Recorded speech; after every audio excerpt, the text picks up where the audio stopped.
নাগরিক যারা নির্ধারণ করবে যে আগামীর বাংলাদেশ কি হবে, ঠিক আপনারা ওই নাগরিক যারা নির্ধারণ করবেন যে আগামীর বাংলাদেশে আপনাদের এমপি কে হবে, মন্ত্রী কে হবে, প্রধানমন্ত্রী কে হবে।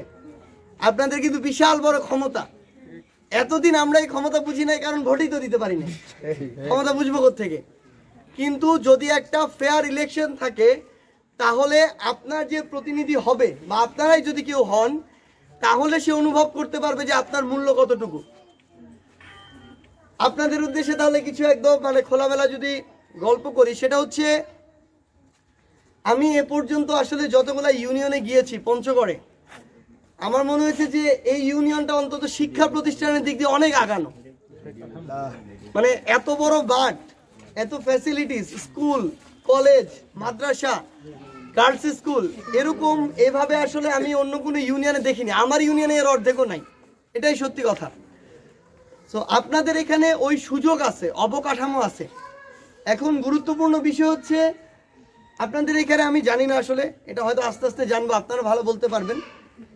কোয়ালিটিফুল প্রজন্ম গড়ে তোলার জন্য কোয়ালিটিফুল টিচার লাগবে। এখন থাকলে আলহামদুলিল্লাহ, না থাকলে নিয়ে আসার ব্যবস্থা করতে হবে। এই দায়িত্ব এই পাশে যারা, তাদের চেয়ে বেশি নিতে হবে এই পাশে যারা আছেন, আগামীতে যারা আসবেন। একজন তুলনামূলক যোগ্য শিক্ষক না নিয়ে কোনো না কোনো ভাবে, যদি তুলনামূলক যার যোগ্যতা কম, কাউকে আমি অযোগ্য বলবো না, যার যোগ্যতা তুলনামূলক কম, উনি যদি আসেন, আগামী অন্তত 30 বছর একাধিক প্রজন্ম তার দ্বারা আসলে ক্ষতিগ্রস্ত হবে। এই জায়গায় যারা আমাদের এলাকার দায়িত্বশীল আছেন, তাদের প্রতি অনুরোধ এই বিষয়টা যেন খেয়াল রাখা হয়। কারণ একটা বিল্ডিং, একটা মাঠ যতটা না দিতে পারবে একজন যোগ্যতা সম্পন্ন শিক্ষক, তার চেয়ে বেশি দিতে পারবে। আপনাদের প্রতি বেশ কিছু অনুরোধ আছে। আপনাদের এই বয়সটা খুবই গুরুত্বপূর্ণ বয়স। এই বয়সের আপনাদের কার্যক্রম নির্ধারণ করবে আগামীতে আপনাদের ফিউচার কি হবে। মোর কথা লাগে বুঝা আছে? আচ্ছা, যদি বুঝা যায় তাহলে এবার ইম্পর্টেন্ট একটা কথা শুনো। এই বয়সটা মনে হবে যে মোর বাপ মা কি মোর চেয়ে বেশি বুঝে নাকি, এরকম মনে হয় না? মাঝে মাঝে আমরা কহেন না যে তুই মোর চেয়ে বেশি বুঝেছি।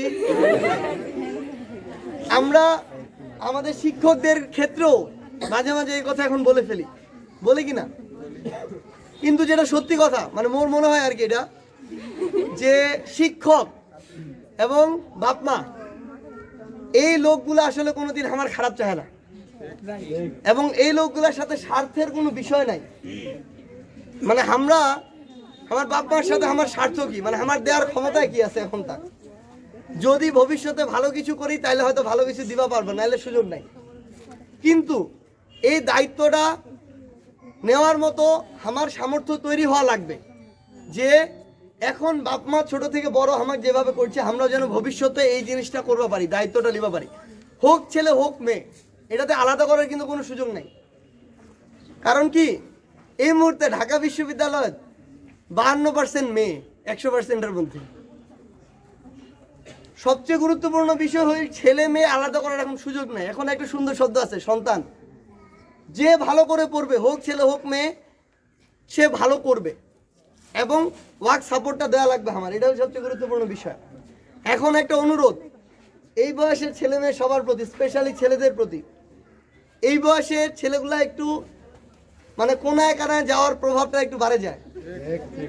সেটা মাদক হোক, সিগারেট হোক, রাস্তাঘাটে অন্য উদ্দেশ্য হোক, এই জিনিসটা বাদ দেওয়া লাগবে।